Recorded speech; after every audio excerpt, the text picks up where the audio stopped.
Oke, perkenalkan nama saya Gian Miziko dengan NIM 1822108. Di sini saya akan menjelaskan tentang Fast API dan juga Open Authorization 2.0 dengan Python. Nah, di sini API adalah kita harus mengenali terlebih dahulu apa itu API. API adalah Application Programming Interface atau sekumpulan aturan dan protokol yang memungkinkan berbagai perangkat lunak atau aplikasi untuk berkomunikasi satu sama lain. API digunakan untuk mengizinkan aplikasi atau sistem yang berbeda untuk berbagi data dan fungsionalitas dengan cara yang terstruktur. Jadi di sini API adalah apabila ada sebuah aplikasi ingin meminta data ke aplikasi lain, maka API akan bekerja untuk mengambil data ke aplikasi yang akan memberikan respon, kemudian API akan memberikan respon tersebut kepada aplikasi yang mengirimkan request. Nah, cara kerja API itu ada beberapa. Yang pertama, permintaan atau request. Nah, sebuah aplikasi atau sistem membuat permintaan ke API. Nah, jadi untuk proses pertamanya itu sebuah aplikasi yang ingin membuat request, maka dia akan mengirimkan requestnya terlebih dahulu ke API.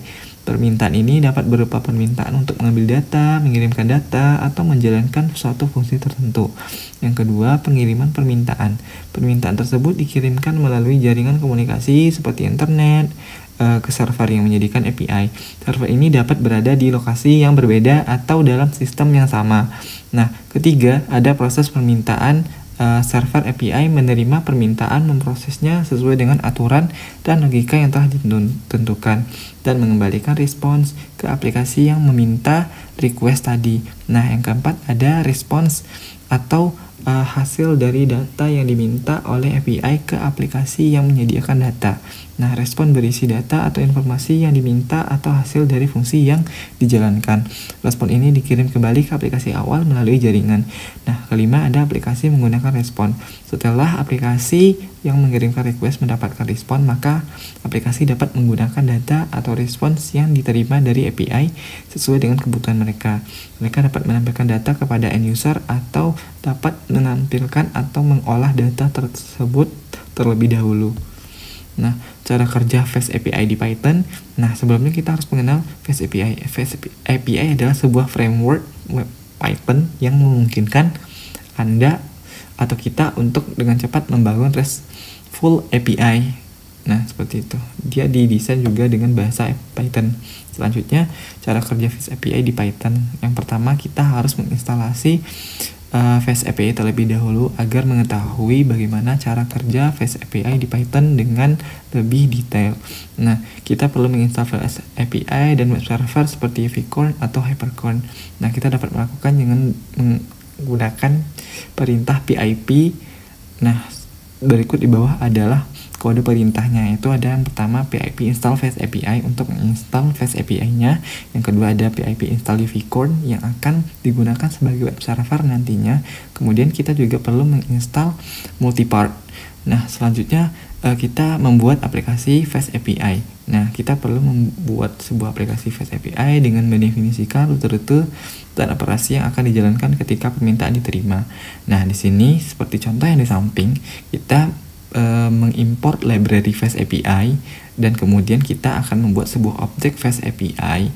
Kemudian kita membuat sebuah rute yang nantinya akan merespon permintaan GET dengan menghasilkan pesan hello world.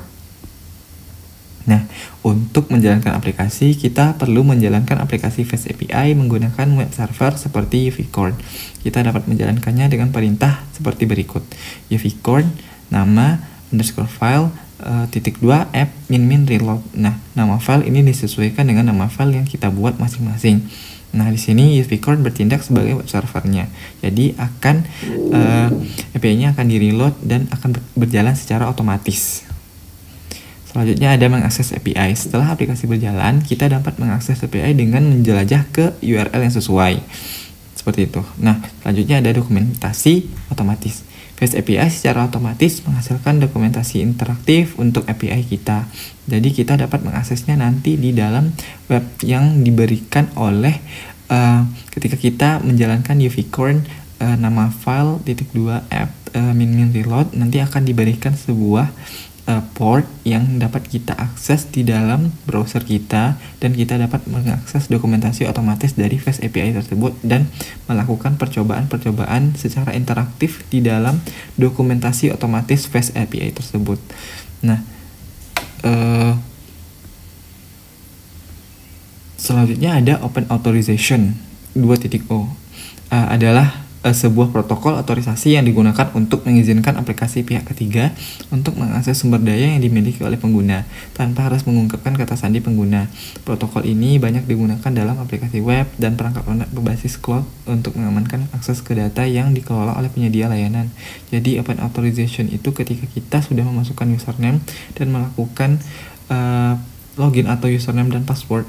Nah, untuk selanjutnya kita hanya memerlukan token untuk masuk ke dalam akses rute-rute yang sekiranya membutuhkan token. Nah, selanjutnya cara kerjanya itu yang pertama adalah permintaan akses.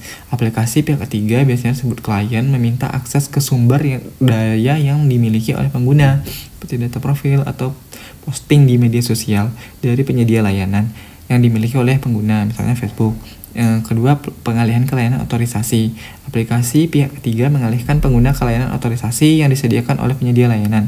Biasanya di situs web penyedia layanan, pengguna akan diminta untuk memasuk atau memberikan izin. Ketiga, pengguna memberikan izin. Pengguna akan diminta untuk memberikan izin kepada aplikasi pihak ketiga.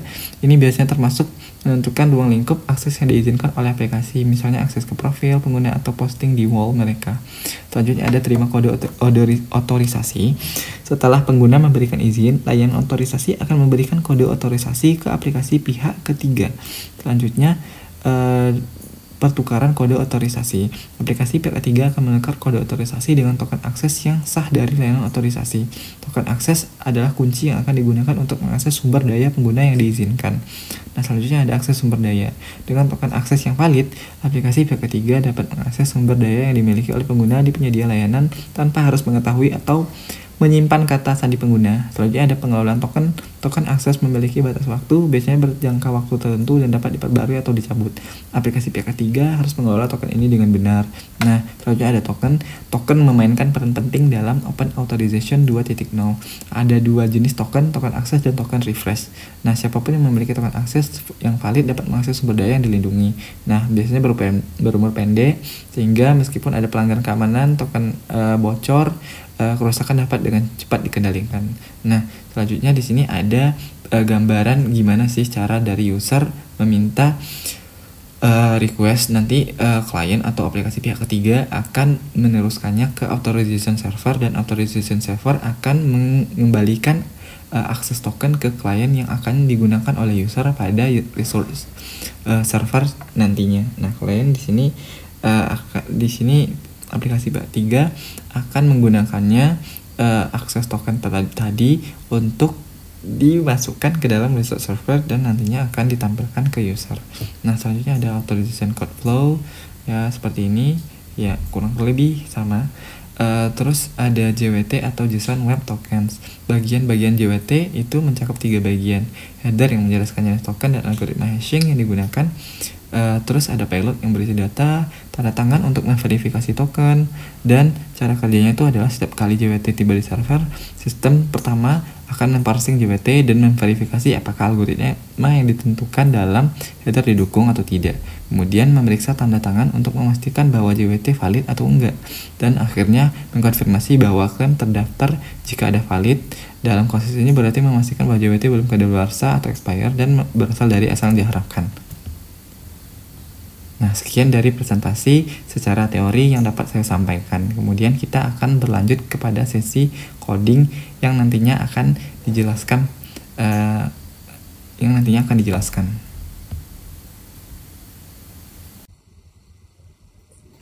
Oke, di sini saya akan menjelaskan bagaimana cara untuk mengkode atau membuat codingan di dalam VS Code yang mengimplementasikan Fast API dengan bahasa Python. Nah, di sini terdapat from Fast API, import Fast API, dan depends. Nah, ini berguna untuk mengimport library Fast API dan juga mengimport Fast API. Nah, dari library Fast API security, kita mengimport Open Authorization to Password Bearer dan Open Authorization to Password Request Form. yang ini digunakan untuk menggabungkan antara username nantinya yang akan dihasilkan dan juga kata token ini. Nanti akan menggabungkan, akan dibuat sebuah token. Nah, selain itu ada app, ini merupakan instansiasi Fast API yang diberi nama variabel app. Nah, Fast API ini diinstansiasi untuk membuat objek yang akan digunakan untuk mendefinisikan rute API nantinya. Nah, selanjutnya ada Open Authorization to Scheme. Nah, ini adalah skema Open Authorization yang digunakan untuk mengamankan rute-rute API dengan token JSON Web Token dengan parameter token URL adalah rute tempat permintaan token diajukan. Nah, selanjutnya ada kode /token dengan rute post. Nah, untuk kode ini /token ini akan digunakan untuk menghasilkan token sederhana. Rute ini menerima data autentikasi dari form data menggunakan model Open Authorization to Password Request Form. Ini menggunakan nama pengguna dari data autentikasi dengan kata token dan mengembalikan token tersebut dalam respon. Nah, selanjutnya ada rute utama atau slash yang memerlukan token JSON Web Token untuk diakses. Nah, rute ini menerima token dari parameter dengan nama token yang diambil dari autentikasi menggunakan skema skema yang ini, Open Authorization to Schema. Nah, jika tokennya valid, rute ini akan membalikan token tersebut dalam respon. Nah, untuk rute post rute post /token ini digunakan untuk menghasilkan token dengan menggunakan data autentikasi dari form data yang ini, form data. Nah, nanti akan menghasilkan token dengan menggunakan data autentikasi ini. Nah, selanjutnya ada rute get. Rute get ini digunakan untuk mengakses rute utama yang memerlukan token. Jika token valid, rute ini akan merespon dengan token tersebut. Nah, selanjutnya kita coba untuk menjalankan Fast API yang sudah kita bangun ini. Ini merupakan Fast API yang sederhana yang menggambarkan adanya penggunaan Fast API dan juga Open Authorization versi 2 dan juga menggunakan token untuk dapat mengakses rute-rute dengan menggunakan Open Authorization Schema dan yang nantinya tokennya akan dihasilkan dari form data. Nah, form datanya tuh bergantung pada ini. Nah, nanti akses tokennya akan dihasilkan sesuai dengan format data dan username ditambah dengan token. Nah, untuk itu kita langsung mencoba saja. Di sini saya memasukkan kode UVcorn. Ini nama filenya adalah example.2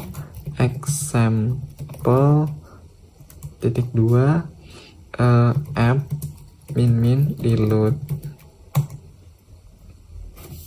Nah, terlihat di sini bahwa Fast API atau API dengan Open Authorization 2-nya dapat berjalan dengan lancar. Nah, untuk mengetahuinya, kita dapat mengunjungi link yang ditampilkan pada terminal VS Code ini. Di sini terdapat UVcorn running on HTTP /127.0.0.1.28000. Untuk aksesnya kita klik Ctrl klik. Nah, di sini terlihat bahwa detail not authenticated. Nah, berarti kita belum terautentikasi karena kita tidak memiliki token yang seharusnya kita punya, sehingga kita dapat mengakses API atau mengakses pesan yang sekiranya akan ditampilkan oleh API yang kita request. Nah, misalkan di sini saya menggunakan docs-nya saja. Nah, di sini akan terlihat bahwa ada Fast API, docs dari Fast API. Nah, di sini ada token. Nah, ini merupakan rute post yang saya tampilkan tadi yang ini. Ini merupakan rute pos. Nah, slash token. Nah, di sini terdapat beberapa masukan yang dapat digunakan. Nah, nantinya akan kita coba. Selanjutnya di sini juga ada indeks. Nah, seperti yang sudah saya jelaskan tadi, bahwa indeks ini adalah rute utamanya yang memerlukan token gitu. Nah, mungkin kita langsung coba aja di rute pos slash token ini. Kita coba. Nah, misalkan kita isi username Gian, terus password 1234. Kemudian ini boleh kosong, ini boleh kosong, ini boleh kosong. Selanjutnya kita execute. Nah, di sini terlihat bahwa untuk rute yang dibalikkan nantinya adalah slash token ini, request URL-nya. Nah, servernya akan merespon seperti ini. Karena kodenya 200, detailsnya dengan respon body kita memperoleh token dengan username yang kita masukkan tadi, yaitu username-nya Gian. Di sini diberikan token Gian token seperti itu. Nah, begini. Karena responsnya 200 berarti dia berhasil. Selanjutnya di sini kan kita dapat menggunakan rute pos. Kita coba untuk menggunakan yang get ini. Nah, di sini terlihat bahwa ada sebuah logo kunci atau tombol kunci atau icon kunci yang kalau misalkan yang kita tekan itu membutuhkan username dan sama password. Coba kita masukkan username tadi dan juga passwordnya. Kita authorize. Nah, kemudian kita close saja dan kita coba execute. Nah, di sini terlihat bahwa jika kita ingin mengakses rute utamanya dan kita sudah memiliki token dengan melakukan open authorization to password bearer ini dan memberikan token yang sudah kita peroleh dari sebelumnya dengan membuat sebuah username dan password sehingga dihasilkan sebuah token yaitu Gian token. Nah, kemudian kita dapat mengeksekutnya pada bagian indeks ini. Nah, di sini terlihat bahwa karena kita memiliki token, maka rute get itu dapat diakses. Nah, di sini rute get itu ditandai dengan adanya slash ini, seperti itu. Ini berarti bahwa API kita berhasil untuk dijalankan. Nah, ini merupakan contoh dari API sederhana. Selanjutnya kita akan mencoba untuk melihat sebuah proses implementasi API yang lumayan kompleks atau dikatakan bisa mendekati seperti di kehidupan nyata biasanya gitu. Nah, di sini kita menggunakan library JWT atau JSON Web Token. Di sini kita juga menggunakan library Fast API dengan mengimport Fast API, depend, HTTP exception, dan juga status. Nah, dari from fast API.security kita mengimport open authorization to password bearer dan open authorization to password request form. Seperti yang dijelaskan tadi bahwa open authorization to password request form ini akan menggabungkan dari username yang kita input dengan kode token yang di belakangnya nanti akan digabungkan seperti itu. Terus untuk open author to password bearer-nya itu seperti yang di sini. Di sini kan ada docs. Nah, open to password bearer-nya itu yang ini. Yang ini. Nah, kalau kita logout yang ini, close. Terus di sini token-nya sudah terbuat, tapi kita tidak melakukan login di sini atau melakukan open authorization yang password bearer itu. Nah, kita coba untuk execute. apakah hasilnya akan sama. Nah, di sini terlihat bahwa not authenticated.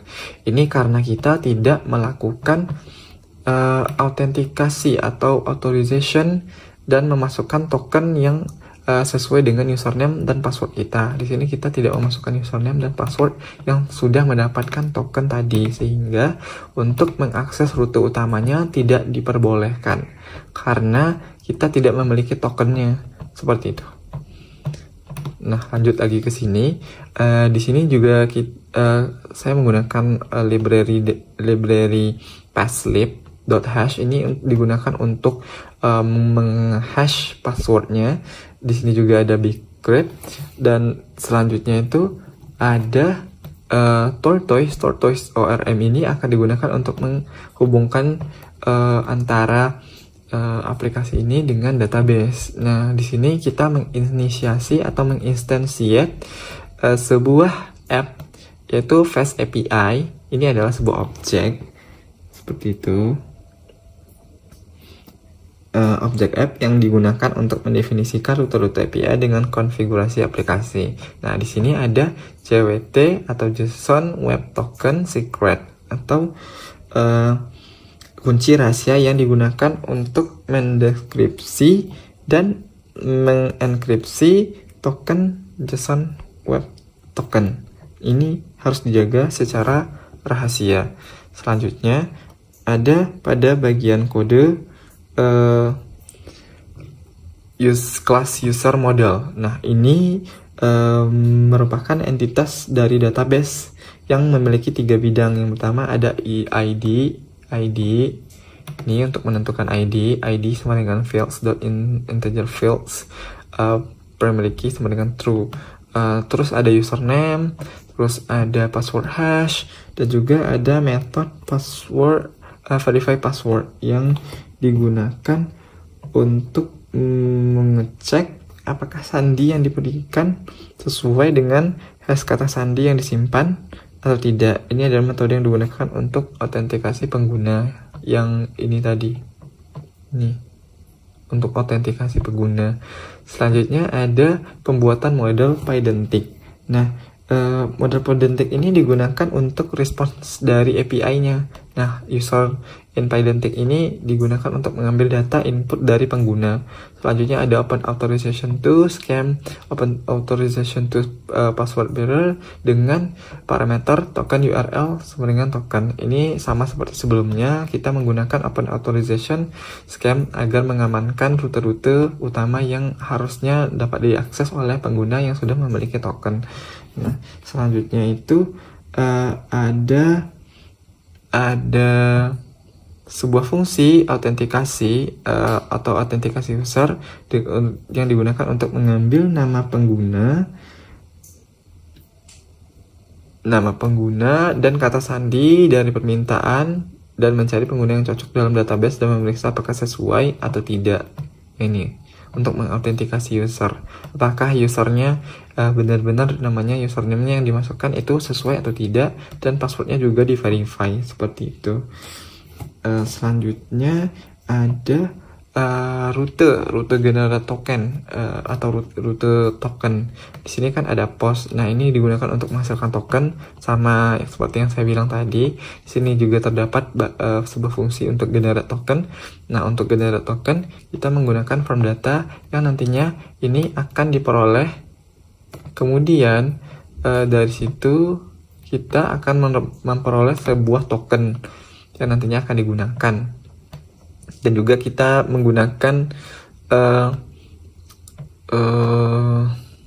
JWT secretnya atau kode rahasianya nantinya, sehingga nanti akan dihasilkan sebuah akses token dan juga tipe tokennya seperti itu.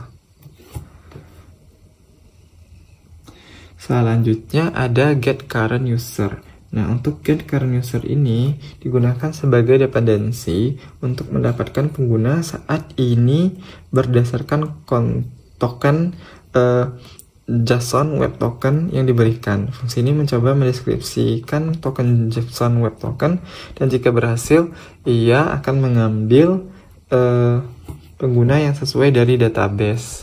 seperti itu. Kayak kita mengetahui user yang mengakses itu siapa gitu. Jadi akan dicek apakah dia adalah user yang terdata dari database-nya atau tidak, seperti itu. Nah, selanjutnya ada rute post atau rute user/user ini yang digunakan untuk membuat pengguna baru. Data input pengguna diterima dalam bentuk model user in Pydantic. Pengguna baru kemudian dibuat dalam database setelah kata sandi di hash. Selanjutnya ada rute get. Nah, rute get ini adalah digunakan untuk mendapatkan informasi pengguna yang saat ini masuk dengan memanfaatkan evidensi get current user untuk mengidentifikasi pengguna yang terautentikasi. Selanjutnya ada register tortoise ini. Ini gunanya untuk menyambungkan database dengan API yang kita bangun ini. Nah, ini juga menghasilkan file db.sqlite3 jika belum ada nantinya. Nah, kebetulan di sini sebelumnya saya sudah menjalankan, maka dihasilkan sebuah database SQLite. Nah, selanjutnya kita akan mencoba untuk menjalankan API yang sudah dirancang ini. Nah, untuk menjalankannya kita keluar terlebih dahulu dari API yang sebelumnya. Ini menggunakan perintah yang sama, yaitu uvcorn dengan nama file main.2 app min reload. Nah, dia berhasil untuk dijalankan. Selanjutnya kita coba untuk melihatnya di sini. Nah, sama seperti sebelumnya, karena ini usernya tidak terautentikasi, karena kita tidak login juga, sehingga detail yang akan dikeluarkannya adalah not found, seperti itu, karena kita tidak memiliki token untuk mengakses. Nah, selanjutnya kita coba saja di docs-nya. Nah, di sini terdapat 3 rute. Yang pertama ada rute post, ini rute users, dan rute utama atau get user. Ini create user, ini generate token. Generate token ini digunakan menghasilkan sebuah token, dan untuk create user ini akan membuat sebuah user baru. Nantinya digunakan untuk mendaftar. Nah, untuk users ini get user ini digunakan ketika kita ingin mengakses halaman yang sekiranya membutuhkan token, nantinya akan dimasukkan di sini dengan mengakses mengakses icon kunci ini. Nantinya akan kita bisa masuk ke atau akses bagian yang bisa diakses oleh user yang memperoleh atau memiliki token, seperti itu. Nah, di sini kita misalkan ingin membuat generate token terlebih dahulu. Nah, untuk membuat generate token kita harus try out terlebih dahulu. Try out atau mencobanya. Nah, di sini kita bisa isikan username. Misalkan sama saja dengan username yang tadi, Gian. Nah, untuk passwordnya 1234. Nah, di sini coba kita execute. Nah, di sini sudah dihasilkan token. Sebentar. Di sini detailnya object does not exist. Nah, berarti untuk hal ini coba kita gunakan username lain. Sebentar, kita coba cek terlebih dahulu untuk username dan password yang harus kita gunakan. Oh iya, nah di sini harusnya kita melakukan create user terlebih dahulu.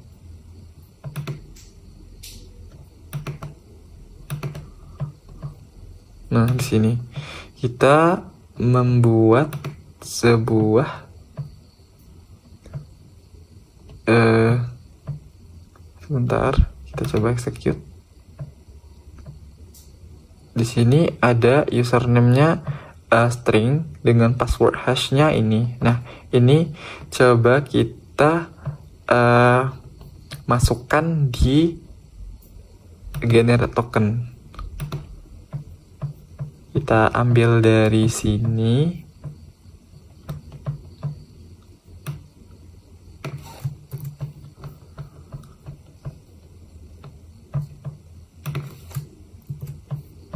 dan passwordnya. Ini password hashnya. Namun untuk memperoleh password hashnya kita coba masukkan string juga. Coba kita execute. Nah, karena username dan passwordnya tidak sinkron, maka akan muncul internal server error karena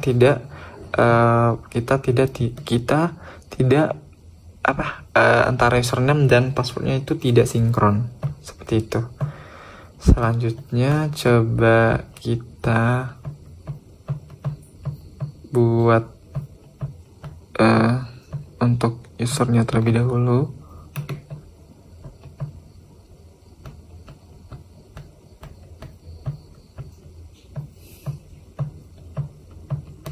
Di sini juga terjadi sebuah kesalahan,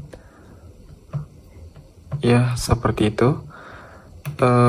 Selanjutnya yang seperti yang di rute ini terlihat. Nah, ini membutuhkan username terlebih dahulu. Jika tidak, dia tidak terautentikasi, sehingga kita perlu mengetahui username dan juga password yang digunakan untuk melakukan autentikasi atau mengakses rute utama, seperti itu. Nah, di sini coba kita baca terlebih dahulu.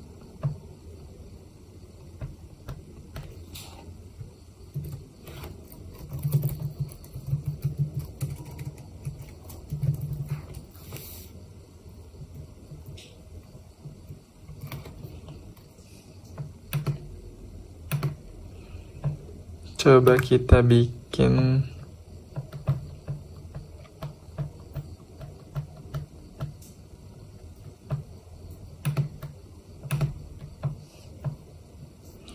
membuat user, create user,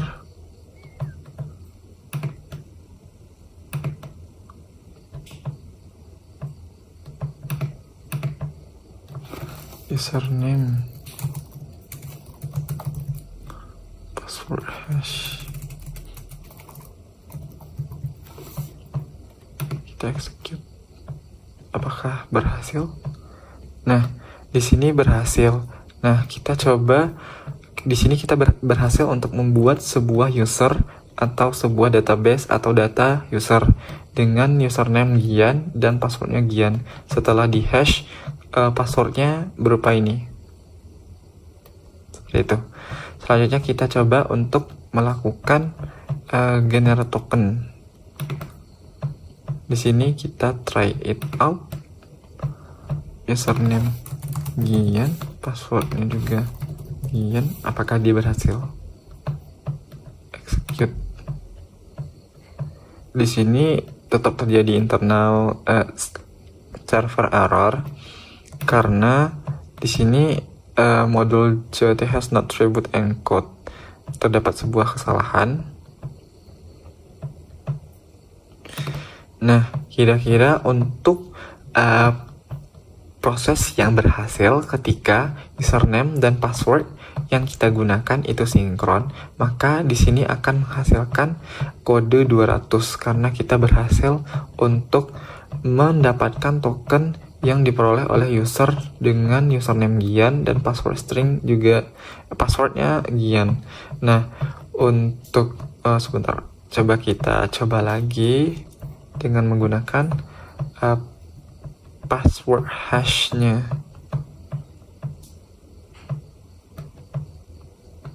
Nih, kita coba pakai yang ini. Apakah dia berhasil? Nah, coba kita execute. Di sini akan menghasilkan error karena password yang kita gunakan itu invalid, seperti itu. Terus dengan kode 401. Selanjutnya Coba aja kita coba lagi.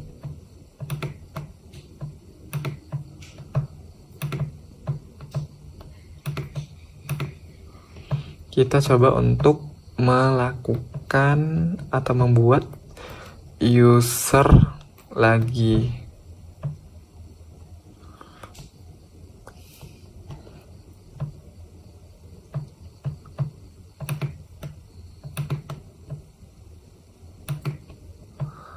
Di sini kita coba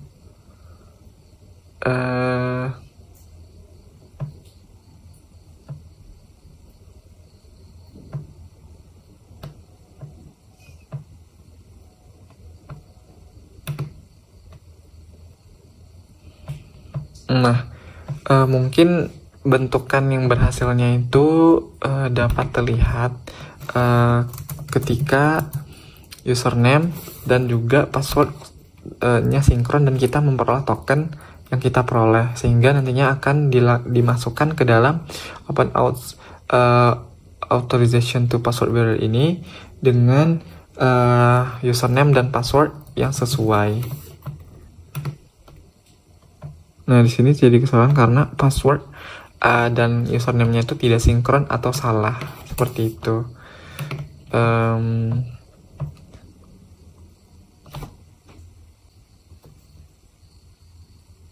Setelah tadi kita mencoba untuk membuat Fast API dan aplikasinya, sekarang kita bisa melihat di sini dengan mengakses redoc dari Fast API. Nah, di sini kita bisa lihat untuk tokennya itu alamatnya itu ada ini. Nah, untuk feedback atau yang akan dihasilkannya itu ini. Nanti kalau dia 200, dia yang ini content type-nya. Terus kalau dia 422, ini akan dihasilkan pesan seperti ini nantinya. Nah, di sini juga untuk menghasilkan generate token diperlukan username dan juga password. Ini wajib untuk diisi sesuai dengan data yang kita gunakan tadi. Selanjutnya ada create user. Nah, untuk create user ini kita membutuhkan username dan juga password hash. Selain itu nantinya akan dihasilkan ID. Nah, di sini kita lihat untuk mengakses rutenya itu dengan mengakses link ini. Nah, selanjutnya itu ada tipenya.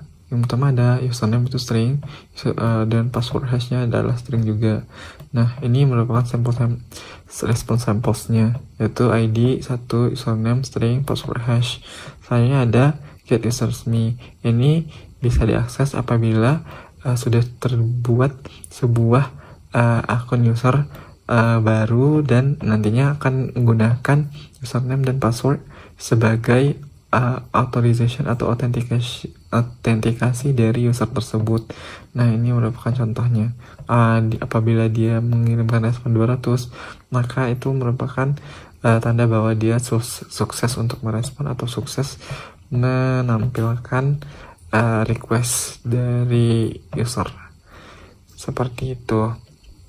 Sekian presentasi dan penjelasan singkat kode berdasarkan Fast API dengan menggunakan Fast API dan juga menggunakan JSON Web Token dan Tortoise ORM. Di sini saya menggunakan Tortoise ORM dan Fast API. Mohon maaf apabila ada kesalahan dan kurangnya. Saya mengucapkan terima kasih banyak.